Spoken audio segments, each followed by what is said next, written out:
KNH news 24. ड्रायव्हरचे हातपाय बांधून ट्रकमधील 26 ton गहू लुटला. 35 लाखांच्या मुद्देमालासह 4 आरोपी जेरबंद. अहिल्यानगर जिल्ह्यातून एक थरारक जबरी चोरीची घटना समोर आली असून ड्रायव्हरचे हातपाय बांधून ट्रकमधील गव्हाचे पोते लुटणाऱ्या 4 आरोपींना स्थानिक गुन्हे शाखा अहिल्यानगरने तब्बल 35,40,000 रुपयांचा मुद्देमालासह जेरबंद केले आहे.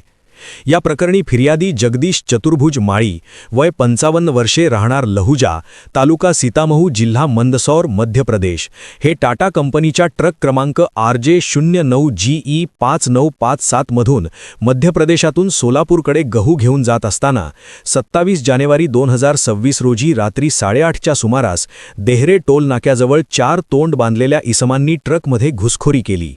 आरोपींनी चाकूने जीवे मारण्याची धमकी देत ड्रायव्हर व क्लीनरचे हातपाय बांधून त्यांना केबिनमध्ये झोपवले आणि ट्रकमधील 9,67,200 रुपये किमतीचे 953 कट्टे गहू दुसऱ्या ट्रकमध्ये भरून नेले. त्यानंतर आरोपींनी ड्रायव्हर व क्लीनरला निवडुंगे तालुका पाथर्डी शिवारात ट्रकसह सोडून दिले. या घटनेबाबत MIDC पोलीस ठाण्यात गुन्हा दाखल करण्यात आला होता.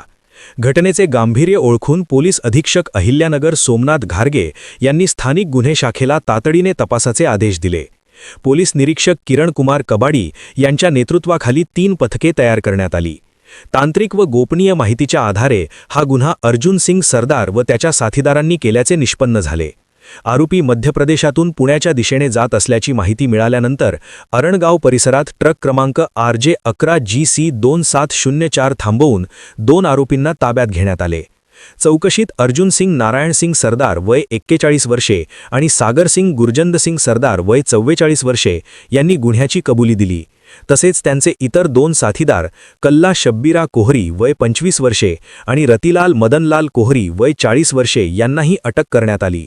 आरोपींनी चोरीचा गहू विक्रीसाठी नवीन प्लास्टिक बारदाना खरेदी करून त्यात गहू भरल्याचे तपासात उघड झाले. पोलिसांनी 10,40,000 रुपये किमतीचा 26 टन गहू, 25 लाख रुपये किमतीचा ट्रक असा एकूण 35,40,000 रुपयांचा मुद्देमाल जप्त केला आहे. आरोपींना पुढील तपासासाठी MIDC पोलीस ठाण्यात हजर करण्यात आले असून पुढील तपास सुरू आहे. ही कारवाई पोलीस अधीक्षक सोमनाथ घारगे यांच्या मार्गदर्शनाखाली स्थानिक गुन्हे शाखेच्या पथकाने केली आहे.